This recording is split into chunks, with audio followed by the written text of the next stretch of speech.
Okay, today we continue with the part 2 of our series, Counter Moves. And basically po, counter moves, it means po, we're talking about certain specific passages that teach us how to deal with non-Christians. Na tayo po, we are church people, we are Christians, we are believers, we are followers of Christ. Pero alam din natin na marami pong tao sa labas who are yet to know Jesus and His love for them. And we've been talking about certain passages po in the Bible, specifically in the context of the New Testament church, kung saan po they teach us on how to deal with them. How to approach the society filled with people who are yet to know Jesus. And I've been saying this, it's very important. Why? Because we live in a society po where Christianity is becoming less and less popular. Hindi po ba? Christianity is becoming less and less popular. Especially po, kasama po na dyan ang reason ay yung mga controversial social issues, same-sex marriage, homosexuality, and other controversial social issues na nag-create po ng sort of a demarcation line po between tayo pong mga religious people and those sa kabilang camp. And because of this po ay napiperceive na parang tayo ay the enemy. We are the opponent. We are on the other side of the fence. Na tayo po ay the weak. We are against equality. We are against love. We are against human rights. Noong Christianity po, nagkakaroon siya ng parang we are being presented in a negative light sometimes. And therefore, Christianity is becoming less and less popular, at least in some sectors of our society. And ito po mga controversial issues that escalated in tensions and debates and animosity between our camp and the other camps. And not only that, madalas po we are also being put down. In some sectors po, we are being put down, we are being accused of a lot of things. We are being accused na tayo po ay rigid, na tayo po ay unreasonable, tayo po ay narrow-minded, makitid po ang pag-iisip natin because we believe in certain values that we're trying to uphold. Some people accuse that we're hypocrites, na tayo po yung tinuturo natin, sometimes hindi natin nagagawa. So, they accuse us of being hypocrites. Some people, they accuse us that we are foolish to believe in a certain God. Or we believe in a certain ancient text na they say, gawa lang ng tao yan eh. Some people accuse that we are weak because we allow, quote-unquote, religion to control our lives. In some sectors po, there's hostility against Christianity. And yung ating pong pampakubag loob, kung tama po yung term, ay when we look at the New Testament church, the first time po that the church was established, the first time po na nagkaroon ng Christianity in the church, they were also unpopular. They were the minority. Ang tingin po ng mga tao sa kanila, sila yung mga weird. Sila yung mga, kung ano nang pinaniniwalaan na illogical, irrational. They believe in this, carpenter, this man who claims to be God, who claims to have died and was resurrected. So, yung mga Kristiyano po in the New Testament church, they were unpopular. In fact, in some areas, in certain times po, it was dangerous to be a Christian because it could cost you your life. So, yun po yung parang, it's not a good thing, but parang we feel na parang hindi tayo nag-iisa. When the first time po the church was established, they were the minority. And in some sectors of society, there were hostilities against Christians. Again, in some sectors, people accuse us that we're against love, we're against human rights, we're against equality. In some sectors, there's hostility against the church and Christianity. Some sectors, they look down on us, mababa po ang tingin sa atin. Yet, while the society sometimes treat us like it doesn't mean po that we're going to respond in the same way. While sometimes society or some sectors of society treat us that way, it doesn't mean po that we will respond in the same way. In fact, we've been talking about this na ang ating pong counter move is something po that's driven by our call to love our neighbor. To love our neighbor. So rather than attack people who are against us, we are called to be accountable for our own actions, to take responsibility in dealing with non-Christians, unchurched people in a way that's careful, in a way that they're scared and sensitivity towards people. Our response is defined by our call to love our our neighbor. And this is our counter move. And as we've said, we've been talking about certain passages that teach us practically how do we express that to those people outside. Last week we talked about Paul's words in Colossians 4 na sinasabi po ni Apostle Paul, be wise. Pag-isipan mo mabuti. Think about it. Think through. Be careful. Be sensitive in the way you act, in the way you speak towards non-Christians. Be careful. Think about them. Be sensitive toward unbelievers in regards to our speech and our actions. Gusto po natin na we're not here to force people to believe in our church, to believe in the things that we believe in, to also believe in the values that we are trying to uphold. We're not here to debate and to argue and to win arguments and to fight them so that they can give in. But rather, we want our lives to be something that's pleasant, something that's enticing and encouraging, that people will just want to be with us. The people would just want to listen to us, that they would want to hang out, to spend time with us. We've used yung illustration po ng Krispy Kreme na yung Krispy Kreme po, hindi na natin kailangan i-market yun. Basta meron dyan, meron pa dito, and people would just naturally want to have that. And that's why po we said it in this way last week po, that when we live our lives, it's not about making people give in. Because we've won some arguments, because we've won some debates. It's not about making people give in, but it's about making people buy in. Making people buy in. That whenever people see us, they look at our lives and the way we carry ourselves, and they're going to say, you know, I'm not sure anong church niya, I'm not sure what he believes in, but I like his life. In fact, I'm wondering what's his secret in life, because I'm interested to know. Maybe I can have that too. That when they listen to us, when they spend time with us, they're going to say, you know, I'm not sure kung anong background niya, but I just like being with him. And I wonder, anong meron sa buhay niya, because I want that as well for my life. That's the kind of life we need to live in our behavior, in our speech. And we're doing this not because we're trying to earn God's love or even the approval of people, but we're doing this so that we can win people. It's not about making people give in, but it's about making people buy in. That they just naturally want to be with us. That they just naturally want to spend time with us, and they're curious what kind of life we have because they're interested to know. They want it for themselves as well. Not imposing, not forceful, not intimidating, not making people feel awkward. Those are the things that we're trying to avoid. And this is very important. Why? Because we live in a society po na mga tao, they're always fighting for their right. Napansin niyo po ba yun? People are always fighting for their right. I'm entitled to this. Karapatan ko to. This is my right. So wala kang magagawa. You are to respect my right regardless of what I think, what my plans are, what I want to do with my life. This is my life. This is my right. So wala kang magagawa. People are fighting for their right. The right to speak. Who cares? When you look at Facebook, ang dami po mga sinasabi doon, mga pinapost na hindi magaganda. But who cares? This is my right. This is my opinion. Etong sentiment ko, and I'm just speaking about my sentiment and my opinion. I'm just being true to myself.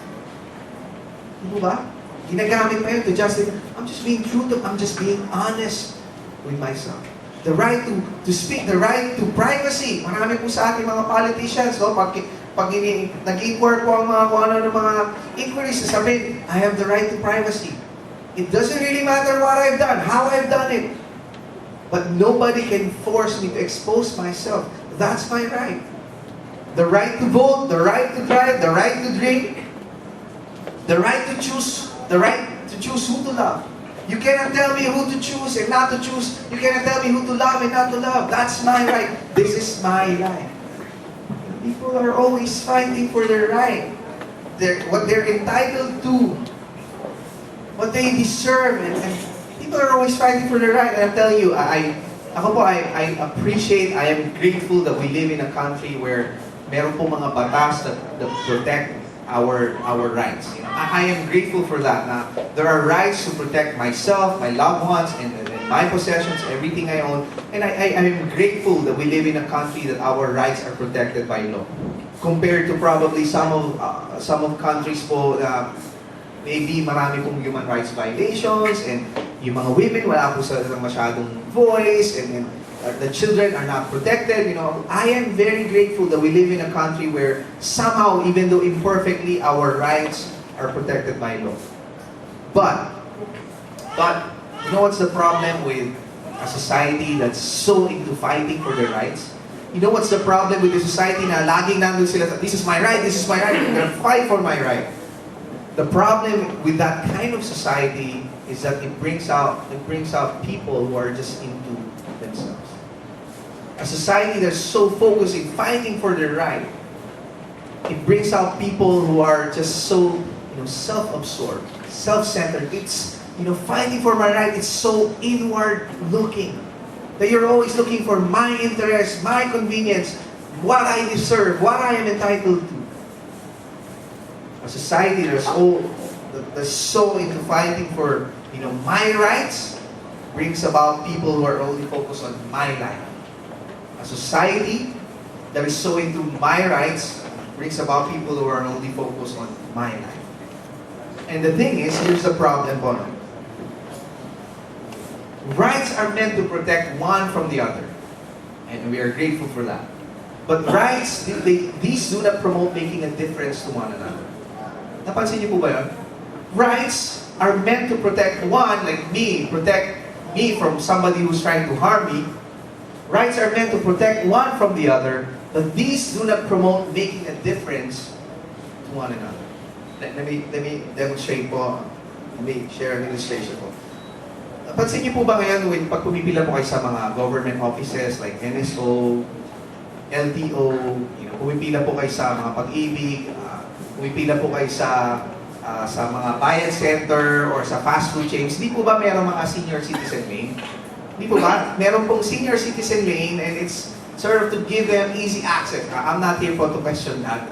In fact, I'm in support. I'm not here po para awayin mga senior citizen. Pero when you line up po sa fast food chains, government offices, sa DFA, hindi po ba meron mga senior citizen lane? Hindi po ba? Just to, to give them special access po so that mas mapabilis po sila. Pero pansinin niyo po ito. Have you observed, maybe a decade ago, 2 decades ago, 3 decades ago, we didn't have that? Di pa ba? 2 decades ago when we were young, ang bata, wala po tayong senior citizen lane. Why? How come we didn't have that?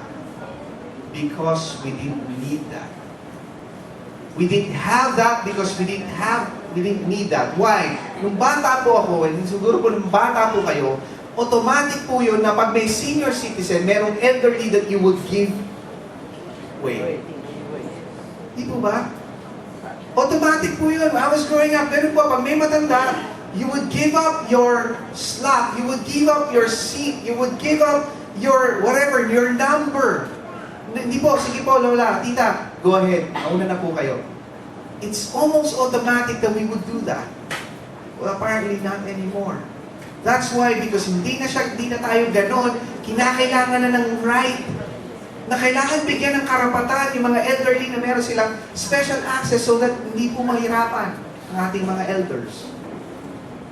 Hindi po ba? Now, kailangan na po natin ng right. We need to make it official. Kailangan maging batas or written agreement. Kailangan maging right. Why? Again, because rights are not meant to promote making a difference to one another. It's meant to protect someone. It's meant to protect one from the other, but these do not promote making a difference to one another. For example po, pumila po kayo ngayon. Wala rin po ang number nyo 5. That's your right. Number 5 ka, hindi pwede yung number 6, 7 sisingin sa'yo. Kahit sa kotse, hindi pwede na isisingin sa'yo. That's your right. Nauna ka dito. Hindi po ba? So, kunwari po merong, for example, a mother who's tired and probably you don't know. Pero hindi ka willing to give up your right. Na number 5 ako eh. You're not willing to, di sige po, kayo na po, tita. The question is, may huhuli ba sa'yo? Makukulong ka ba? When you don't give up that seat or your number. Magbabayad ka ba ng penalty when you don't do that? Pag hindi ka nag-give way, meron bang magpoposa sa iyo at papaluin ka? Wala naman po, di ba? Because rights, they don't make you accountable for the possible good things you can do for other people. Rights don't promote, it doesn't compel you, they don't compel you for the possible good things you can do to make a difference to another person. It's meant to protect, and that's very good. We all need that. I need that for myself and my loved ones and my possessions. But rights, they don't compel us for the possible good things we can do to make a difference to another person. It just doesn't. It's meant to protect, but it's not compelling us to go out there and make a difference.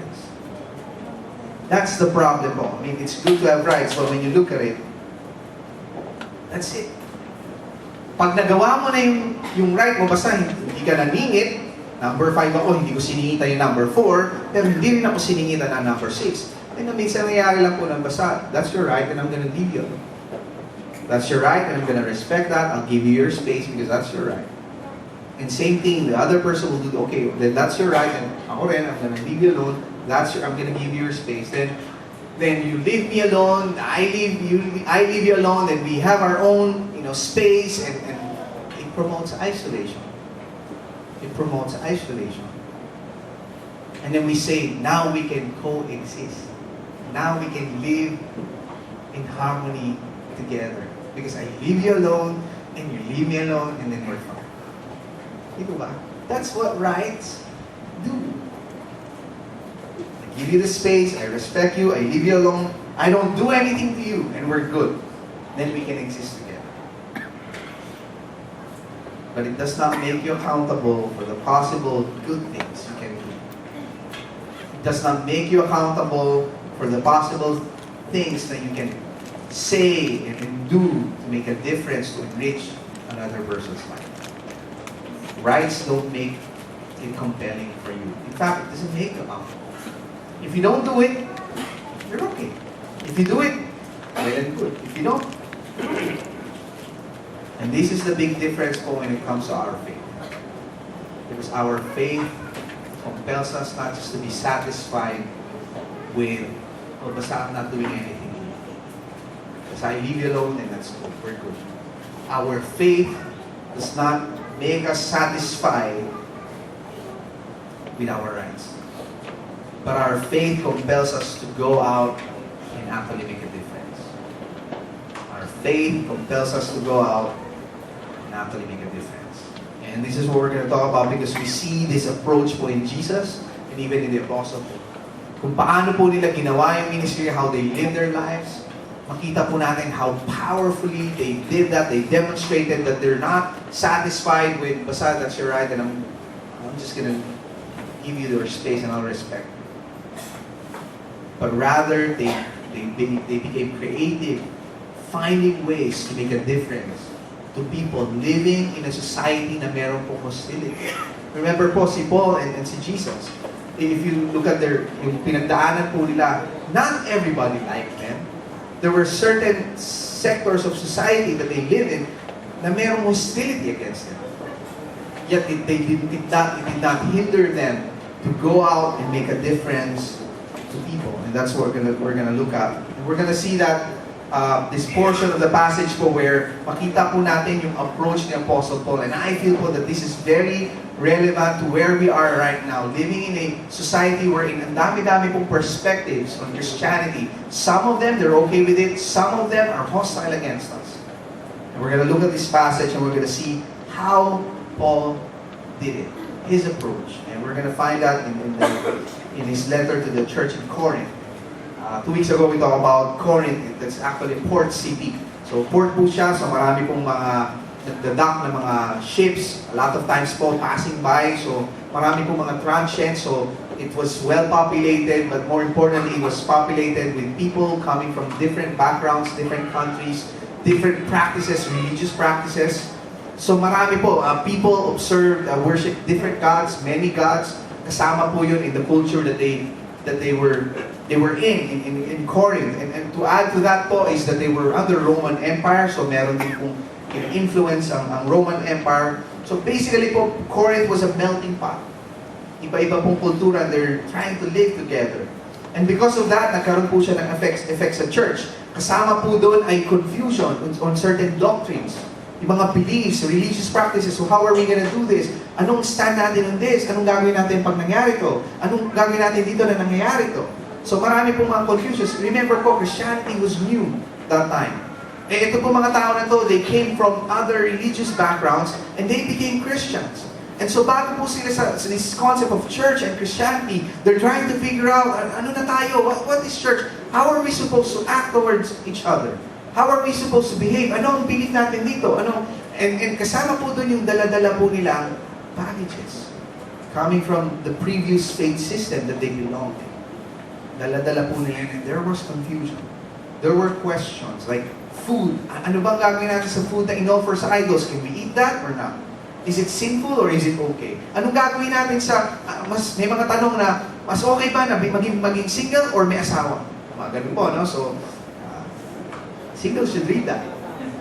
Yun po, no, may mga tanong and may mga confusion po sa church in Corinth. And so Paul, writing the letter to the church in Corinth, he was trying to answer those questions. You know, sa food, ganito. Sa, single ba or married ba? Ganito. But I tell you, there's a portion in that passage where Paul gives us an overarching principle. Na parang sinasabi niya, marami talagang tanong.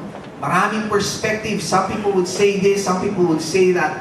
But here's the point. This is the general principle that we are to apply and to live our lives according to this. That it's applicable to where you are. It's applicable today and tomorrow and in every situation, in every circumstance, in every society. It's very applicable. It's an overarching principle na makita po natin kung paano si Paul particularly dealt and approached yung mga non-Christians. And I feel po na we could learn from this. We've read this po 2 weeks ago, but we're gonna read it now. We find that in 1 Corinthians 9. Ito pong sabi niya, though I am free, meaning hindi po siya slave, dati po may mga slavery po, though I am free and belong to no one, yet I have made myself a slave to everyone. Hindi ako slave. Sinasabi niya, I am a citizen of, I'm a Jew and I'm a citizen of Rome, pero I belong to no one. I am not a slave. I am free, but I made myself a slave to everyone to win as many as possible. That time po, he was also trying to clarify something because during that time po, uso yung mga orators, uso po yung mga public speakers and other teachers po ng philosophy and religion. Usually po, they're mixed together, religion and life and God and theology. Marami po mga ganon, teachers and public speakers. And what they do, very common po ito, and what they do is they would collect money from people. Na parang, kumbaga, ang term po natin dyan ngayon, love gift. Now when you speak, merong love gift. So they would collect, from people money as part of parang reward po lang, merit for speaking, for speaking in public. But some of them would take advantage of this for fame and fortune. So parang pinagkakitaan. And it was very common that it was acceptable that's part of, if you're an orator or a public speaker, karapatan mo yun. You're allowed to collect money from your audience and from your supporters. But Paul is saying, in the previous verse, Paul is saying, I'm giving up that right. You know what? That's normal and that's acceptable, and I can even say that's my right. I'm entitled to that. I deserve that. But Paul was saying, look, I'm here and I'm not going to accept those gifts. Why? So that I can communicate that I am here not for myself, not for fame and fortune, but I am here to serve. I'm here to serve God and I'm here to serve people. Na wala akong ibang agenda kundi maganda for other people. And so he was saying that I made myself a slave to everyone. And then he says to win as many as possible. Meaning to gain trust of people, to create connections, to build relationships, so that unti-unti po he could lead them to knowing the gospel. Unti-unti he could lead them to knowing and recognizing Jesus in their life. And then it says, to the Jews I became like a Jew. To lead the Jews. To To those under the law, I became like one under the law. Though, and he's trying to clarify, though I myself am not under the law. So as to win those under the law. To those not having the law, I became like one not having the law. As if parang lawless, but he was saying, look, I'm clarifying, though I am not free from God's law, but I am under Christ's law. So as to win those not having the law. Nakikita niyo po how Paul approached a society filled with people coming from different backgrounds and cultures and even religious beliefs and values. Si Paul, alam po natin, he was a Jew by blood. And when he became a Christian, he let go of Judaism. And he lived under grace.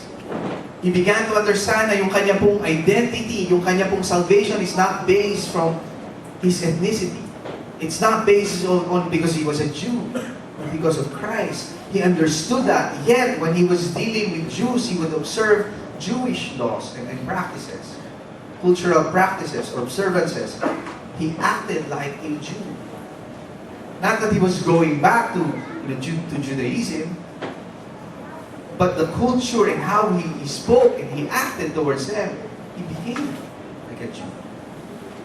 To those under the law, those who believe in the Mosaic law, yung sinulat po ni Moses, yung 10 Commandments and the other hundreds of commandments, those who live their lives according to that law, sinabi po ni Paul na pagkakasama niya po yun, when he's dealing with them, he acted like he was under the law.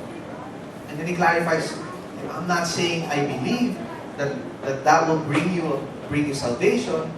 He understood that grace, that salvation is by grace and because of Jesus. But when he deals with them, when he talks to them, when he behaves around them, he acts like he was under the law. And to those not having the law, specifically po ito mga Gentiles, those who are, they have other beliefs, they're not Jews, people who observe Judaism or the Mosaic law, like the Gentiles, but they also have their own religious beliefs. They also have their own religious beliefs, and Paul adapted to their culture and religious backgrounds. And then again, he clarifies, not that he was lawless, not that wala na po siyang right, definition ng right and wrong, that he was guided by Christ's law. But he adapted to their culture so that he could gain connection and earn trust of people so that he could lead them to Christ. When you look at it, it's Paul doing it in a way that he's adapting to different cultures, different people, different backgrounds. And then it says, to the weak, verse 22, to the weak I became weak, to win the weak. What does it mean po? Basically po, pag sinasabi ni Paul, those who are weak, these are people who are still, in a way, parang hindi pa mature na mga Kristiyano. They're new to Christianity and they still don't understand. Probably some of them are still bound by, the Mosaic law, and they still believe that you have to observe this and that para salvation will be for you.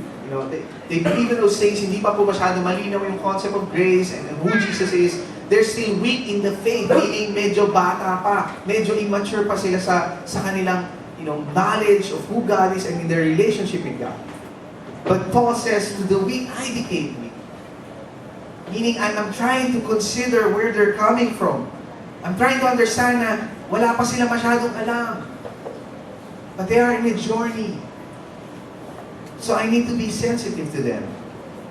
He acted in a way that would not make them stumble. In fact, that's the point. He acted in such a way that those weak people would not stumble. Kaya po sinasabi niya, sa food laws, ikaw na alam mo naman na it's not going to defile you. Yet, don't do that if it's only going to hurt somebody. Don't do that if it's going to make somebody stumble. The weak, I became weak, the weak. I become all things. This is sort of a summary of Apostle Paul. I become all things to all people, so that by possible means I might save some. You want the summary of this passage? It's Paul becoming all things to all people so that by all possible means. Meaning he would consider everything, he would do everything in his power. He would consider every option for as long as within the bounds of Christ's law, he would do them so that he would save some. And I do this, he says, I do this for the sake of the gospel that I may share in its blessing. That's how Jesus, that's how the Apostle Paul did it. That's how they approached a society filled with people, different religious backgrounds, cultural backgrounds. Paul became all things to all people. That's Paul's approach. One that says, I will adapt. I will adapt so I can create a connection, so I can build relationships, so I can earn trust of people, so that in the process I can help them to get to know Jesus. Now, bago po tayo maguluhan, let me clarify 3 things po about Paul's approach. Number one, ang approach po niya, it's biblical. Paul never went beyond what's biblical. Pero we have to define po ang biblical po sa kanya is grace. And it's within who Jesus is. Not the Mosaic, not Judaism, but Jesus and the message of grace. Number one po, that it's biblical. Meaning he did not neglect God's commands, Christ's commands, but he adapted within the bounds of what is right and good in the eyes of the Lord. Again, not the Mosaic law, not Judaism, but it's who Jesus is. The new covenant. Yun po ang, when we say, biblical. Number 2 po is that it's situational. Hindi po ibig sabihin niya na parang Jew ka na forever or Gentile ka na forever. What he's saying is it's situational. So a lot of it ay temporary. Paiba-iba po siya, no? He would change, he would tweak things, change things, adapt to certain cultures. So meaning situational po siya. So a lot of times it's temporary, depending on the needs, depending on what the people need, what the culture needs. Kasama po yan. And then number 3 po is that it's missional. Na malinaw kay Paul po why he was doing those things. Malinaw po sa konsensya niya na I am doing this so I can win people. And maganda pong reminder po sa atin yan because wherever you are in your life, whether you're working, you're at home, in your family, in your workplace, in your school, have that missional attitude that I exist, I am here because I am here carrying the message of the gospel so that I could win people with the gospel. So sa kanya po, malinaw po yun. He wasn't doing it para to be cool or to be popular. He wasn't doing it because he's afraid na pagka hindi nila ako nagustuhan, baka patayin nila ako. He wasn't afraid of that. But he did it because he had a mission. He had a greater purpose, and that is to win people with the gospel. Now the question is, ano po ang ibig sabihin po nito sa akin? Paul becoming all things to all kinds of people so that he could win them. Ano po ang relevance po niyan sa atin today? Living in a society where some of them are hostile against us, or at least some of them they don't even respect us. So we believe in a certain God, we believe in a certain text. Ano po ang relevance po natin sa atin yan? Let me give you 3 things more. And whenever we see fit, again, it's situational. Hindi po ito na parang we're forever like this and forever like that. It's situational if we feel that doing this would lead to the advancement of the gospel. If doing this, if I feel na if I do this, it's gonna help this person take a step closer to knowing Jesus. If you feel it's appropriate, if you feel it's going to be effective, number 1 po is that we should be willing to give up our rights. That's what it meant for Paul. There were times that he had to give up his friends. Like even in collecting money because he was teaching. He gave up that right because so that he could prove that he was there to serve and not for his own. He would give up his rights sa mga pwede naman kainin yan. That's not going to defile you. But if it's going to offend somebody, I'm going to give up that right. So if you want to learn Paul's approach, being all things to all kinds of people, if we sift it, if we feel that it's going to be good, it's going to create a positive effect in somebody else's life, we should be willing to give up our rights. For example po, no, sa office po ni Joyce, marami pong may mga Pilipino, meron pong mga foreigners, iba-iba rin po yung background, so meron mga Catholics, meron mga evangelical Christians, meron din po mga Muslims. Meron din, mas konti po sila, pero meron din po mga Muslims. And if you remember po recently, they observe po yung Ramadan, di ba? Kakatapos lang po ng kanilang Ramadan. So Ramadan po, alam po ano meron doon, ano? Ramadan ay meron pong fasting. Fasting. Gaano po katagal yun? Parang 40 days po, sabi dito Homer. So nagpo-fasting po sila 40 days. Hindi po kumakain during the day. I think evenings lang ata yung kain nila. So during the Ramadan po, so meron pong Muslim na office mate. During the Ramadan, syempre, he was fasting. Kaya alam po, during that time, that period po ng Ramadan, yung mga office mates, they didn't have offices po na, of course, if you're a boss, you have an office. Pero para sa marami po, they only have cubicles, workstations. But during the Ramadan po, yung mga office mates decided na magpa-deliver ng food. And they brought the food po dun sa common area where everybody could see and everybody could smell. And it's not just any other food, but it's Indian food. And for those who are familiar with Indian food, grabe po yung amoy nun. Mabango po talaga, and it would just spread across the room. I know it because I studied in a seminary na marami po kaming Indians, marami po kaming Pakistani, Bangla, Nepali, and tumitira po sila sa mga dorms, mga buildings po na mga 2 buildings, 4, 5 floors. And I tell you po, dahil marami sila doon, I tell you po, pag pumasok ka po ng building, amoy mo talaga yung spicy curry.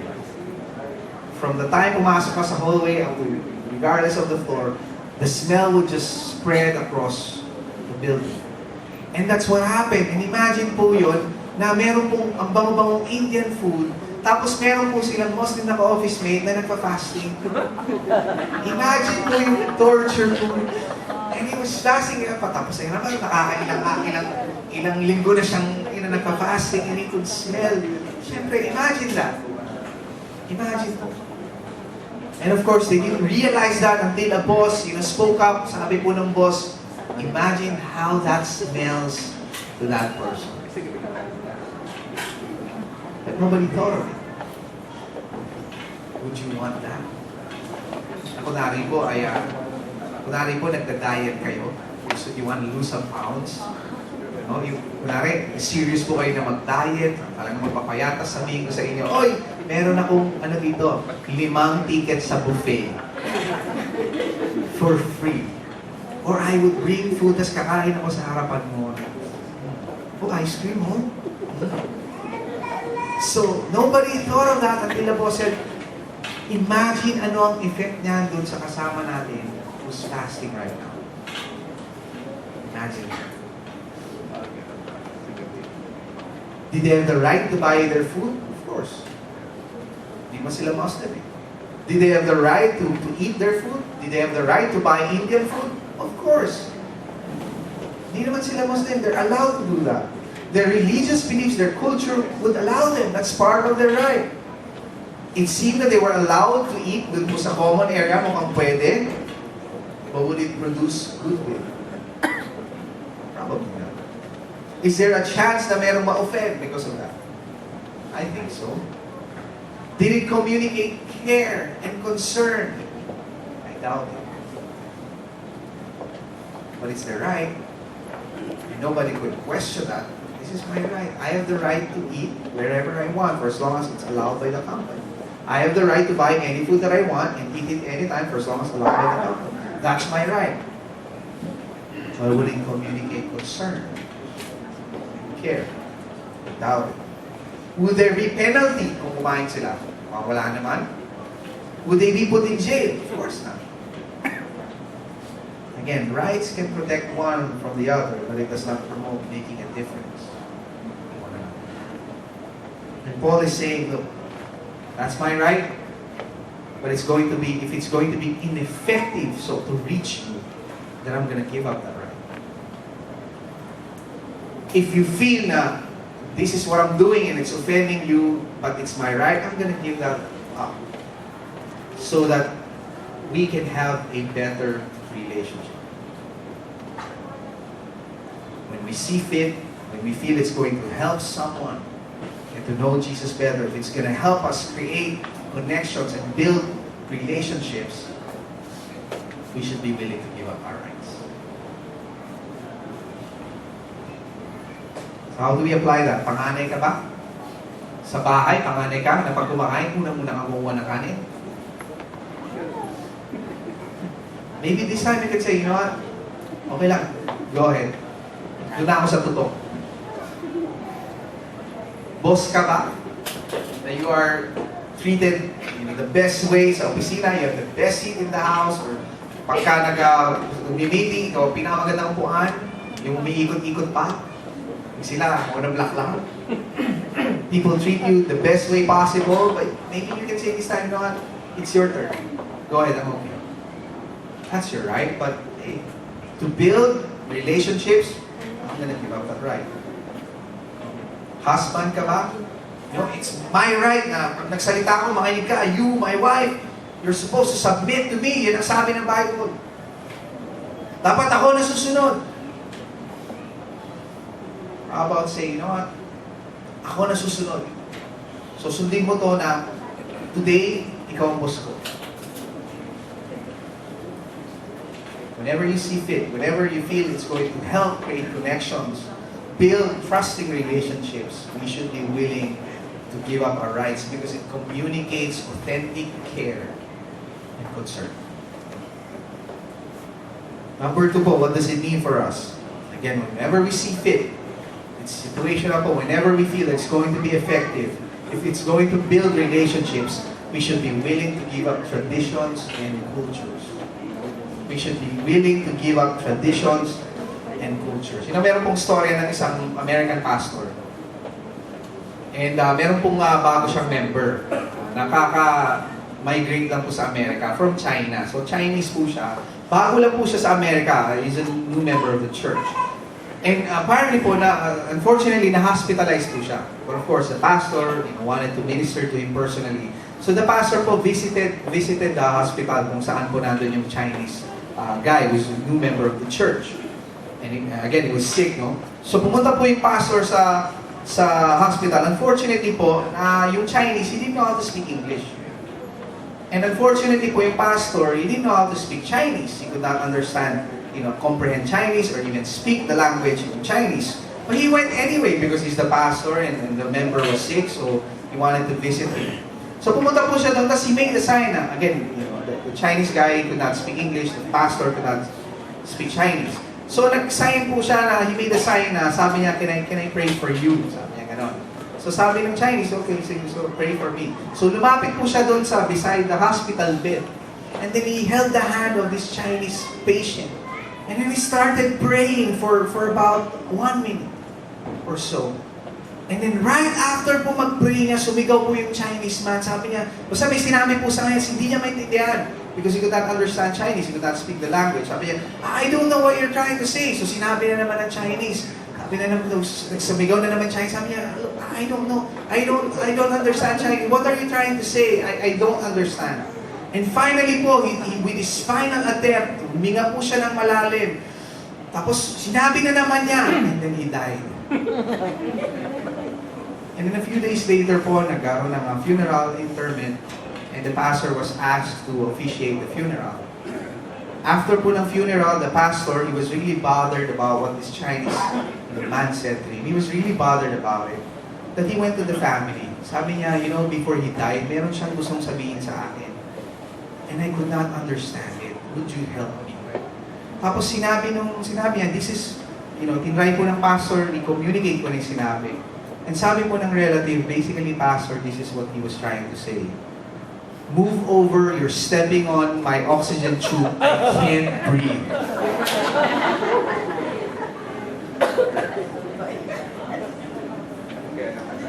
So now we figured out why the person died. My point is, when you look at tayo po yung kultura po natin, tayong church people, meron po tayong mga kultura Meron po tayong traditions, even languages that we have, build na natin sa buhay po natin. And they are so different from those people who are not into church. Meron po tayo mga nuances po dito as church people, as Christians, na tayo po, nakakaintindihan tayo. Yung mga kumakanta na tumataas ang kamay, nakakaintindihan po tayo what it means. But meron po tayo mga nuances, mga things that are unique about us, and yung mga tao sa labas, they cannot relate to that. That they're so foreign, those people. And I tell you, we need to be careful with the traditions that we carry and the language that we speak here in church and our cultures po. So that we do not shoo away people from us. So that they are not turned off, so that they don't feel awkward whenever they are with us. Na ingatan po natin na dinadala po natin yung tradition natin, yung mga language po natin sa church, and we bring them to those people who are not into church. Because it will just create miscommunications. It will create barriers. For example po, long prayers. For those people outside who are not into church, they don't go to church, long prayers will be difficult. It's going to turn them off malamang. For example, na-request ka, uy, pray naman tayo, no? Tapos ikaw, haba mo mag-pray.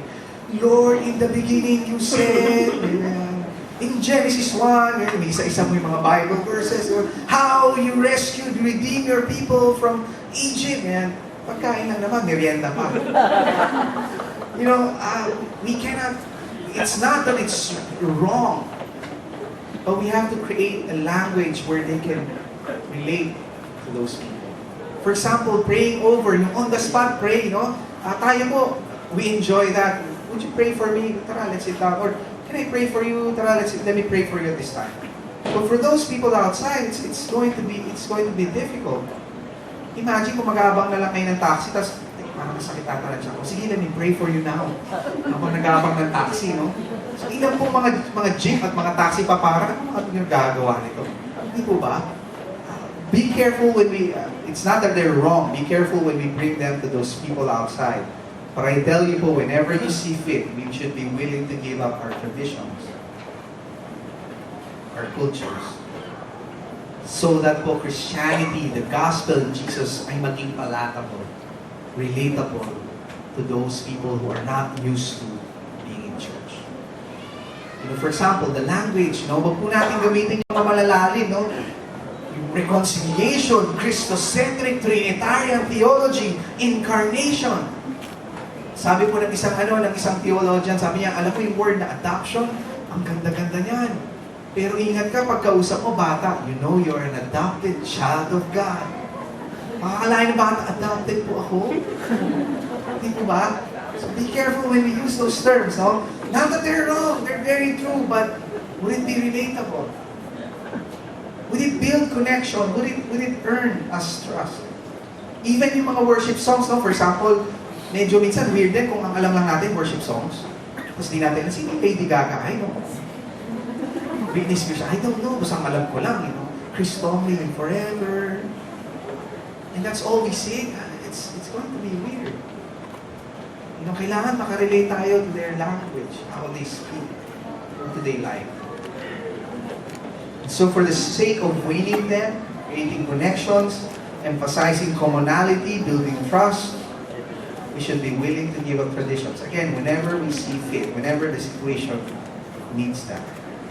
Number 3 po, ano pong relevance yung sinasabi ni Paul na becoming all things to all people. Number 3 po is that we should be willing to give up our conveniences and preferences. We should be willing to give up our conveniences and preferences. You know what? Pag tinitingnan niyo po yung mga ginawa po yung mga how you interacted with other people, yung memories with other people, marami po doon yung mga good times, pero marami din po doon na hindi niyo makakalimutan. Those people who have sacrificed something for you.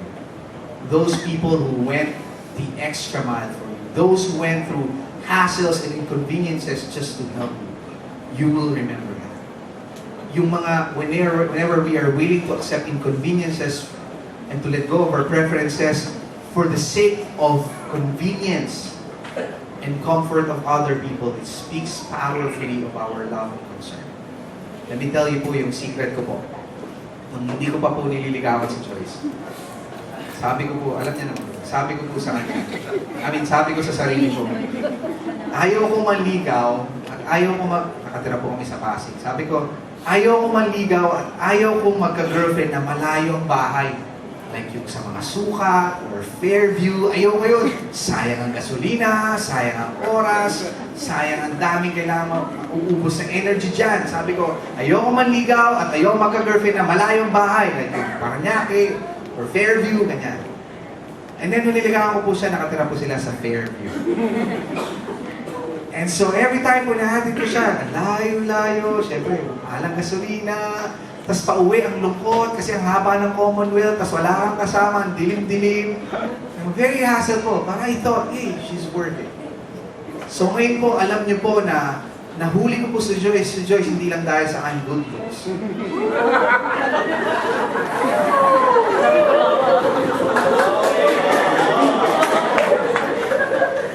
But it's also the sacrifices that I've done.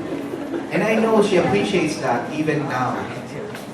So, I'm telling you, mga singles, it's not just the good looks,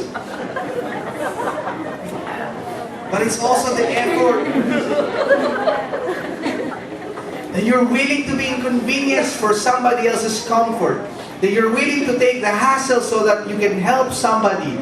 You're willing to let go of your preferences and whatever makes you feel good because kailangan matulungan and to help this person meet his or her needs. If you're willing to take the hassles and you're willing to take inconveniences for the sake of others, it's gonna speak powerfully of your concern and authenticity for them. So for example, sa mga kabarka, sa mga kaopisina, kung mahilig sila mag-outing and hindi ka mahilig doon, what are you gonna do? Take time to join them.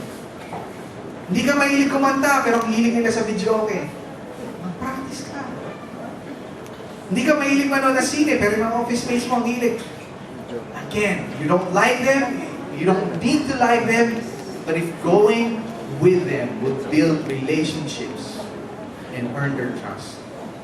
Paul would say, go and give up your preferences, give up your conveniences to earn people's trust.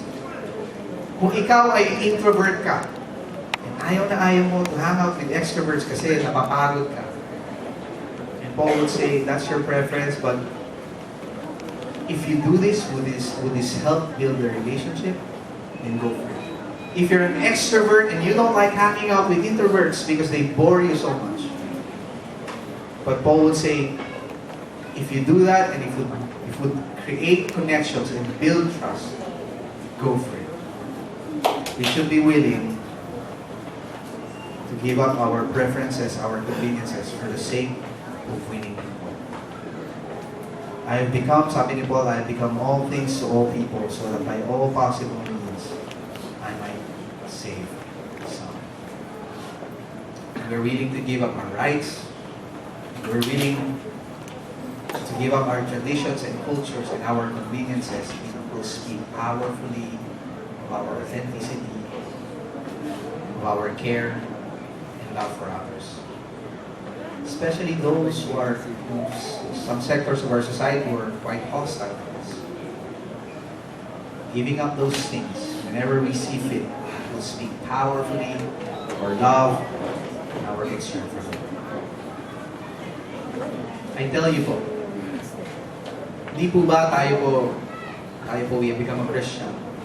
And I'm telling you po sa inyo pong journey na knowing Jesus, there were people who did something for you, who took the hassle and inconveniences just to help. You would remember that there was somebody who gave up probably his rest time, even gave up his money so that you can know Jesus. When you look back sa inyong history of how you have come to know Jesus, there is that person or people who have given up something for the sake of you knowing Jesus. Again po, we live in a society where people are always fighting for their rights. This is my right, I'm entitled to this, and the world is becoming more and more self-absorbed. Naalala ko po tuloy yung pa-baby girls. That's their statement. Hanapin nyo na lang po, hindi po kayo aware. But it's there, that's their statement. I don't know how serious they are. But basically they're saying, this is, kami to, this is our video, wala kayong magagawa. Maingit kayo, etc. The world is becoming more and more like that. This is my right, I am entitled to this, wala kang magagawa, but you have to respect my right because this is my right. But again, rights, they may protect one from the other, but if they do not protect, they do not promote making a difference to one another. And our faith, that's why our faith is bigger than what this culture can offer. Because our faith goes beyond the minimum na I'm going to respect you. No, I'm not just going to respect you, but I'm going to do something to reach you, to make a difference in your life. And a lot of times you have to give up some to win some. A lot of times to reach people, you have to give up some so you can win some. So, look back. Tignan niyo po, what I'd like us to do is, as we pray, as we close in prayer, I'd like you to think of where you are right now. Are you working? Would you imagine the people in your office, the people in your office? If you are studying, would you imagine your classroom, your classmates, your teachers? If you're at home, would you imagine the people in your community? The people in the house next to you, the house in front of you? Would you imagine yung mga nakakasabay niyo sa biyahe madalas and you get to see them almost every day? And then you ask yourself, what am I willing to give up this week so that they will know that there is a God who loves them so much? What are you willing to give up for the sake of helping someone take a step closer to knowing Jesus and His love for them? Let me pray for all of us. Father, thank you because we come here and we know how much you love us. The reason why we come here every Sunday, the reason why we worship you, the reason why we pray to you, the reason why we give thanks to you is because we have known your love. And it has changed our lives for eternity. Father, we also understand that while we are here and enjoying your love and the community that we have, there are millions of people out there who are still wondering if there's a God. There are thousands of people out there who are going through a lot of difficult times, going through challenges in their lives, maybe finances, maybe problem at home, maybe problem at work. And they're wondering if you are there. And they're wondering if you will be there. And Father, we, as they say, we are your hands and feet. Gamitin niyo po kami, Panginoon. Not to go too far, but to begin with the place where you have brought us in. Our workplace, our homes, our classrooms, our community, they are our mission field. And we have to see it, we have to embrace it with a missional attitude. We are here to show that there is God who loves humanity so much that He would give up His Son to save them. Lord, tulungan niyo po kami and give us the courage to show people how much we care. Not just for the people inside this room, because we already know that you love us. But those people outside who are desperate to know your love, tulungan niyo po kami, Panginoon, to take a step of faith, a leap of faith, Lord, and even to go beyond our comfort zones and to do things that probably we have never done and never tried before. Things that we are afraid to do and things that we are afraid to say. But give us the courage to do them. So people will know that we care for them, that we love them. So that people will know that there is a God out there who loves them. Lord, gamitin niyo po kami. Give us the courage to give up some of our rights whenever we see fit. So that people will see there's a God who caters to their needs.